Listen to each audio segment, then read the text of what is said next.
Ben Karpinski. And today, we're here in what's called The Place. Some of you may not know what this room is intended for, but today, I'm going to teach you.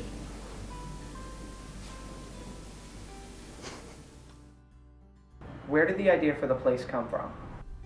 Ben, annually, the STEAM Foundation, which is run by the Grable Foundation, has a STEAM grant where they look at the intersection of science, technology, engineering, and mathematics, and where the arts come into play. And there was a $20,000 grant available. So Mrs. Dobda and I, and Mrs. Dobda is our coordinator of online learning and professional development, wrote a grant where we could create a space that highlights all of those activities in an environment where our students are used to living, learning, working, like Starbucks, McDonald's, one of those airport type facilities where you go and charge up and you have a place to collaborate, work together, put your ideas on the wall, and we wanted to recreate that here at Nash.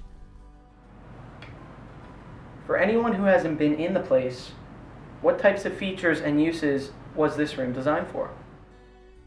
First of all, we wanted to basically repurpose a computer lab. We knew we had most of the equipment already on site, so it was more or less an aesthetic place that had to be redesigned. And thank you to the artists here at Nash, working to create that idea of what does the future look like, where we were able to take computers, take Idea Wall, take an interactive projector, take an Apple TV, and maybe even some other things that we were able to bring in on carts, where students could have almost that idea of multiple stations going on at one time.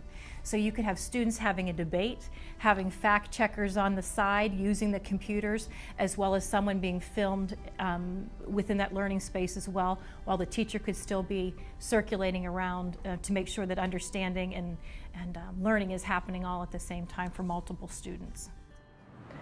How do you envision students utilizing The Place in the coming years?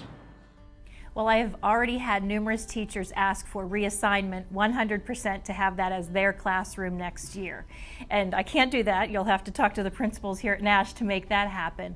But really, how we envision teachers using it, or how we want them to use it in the future, is we want them to think about teaching and learning differently. Because working in rows, that's not how people work in the real world. They talk together, they learn together, they check their work, come back to the project, go back to a computer, and then come back. They film themselves doing work, or maybe do a video shot and put it together with a project. And we wanted to create a space where all of that could happen at one time. What does the name The Place represent? Where did it come from? And what does it mean? All grants require some type of name to the project, and we needed something that represented the space for the particular grant. At North Allegheny, we're very good at acronyms: NASH, NAI, IMS, and so we wanted to come up with something that took all of the pieces of play, learn, achieve, collaborate, and engage. Because that's what we want that space to be, a learning environment that doesn't resemble rows and desks like we're used to, but a place where that work life really comes to life for students.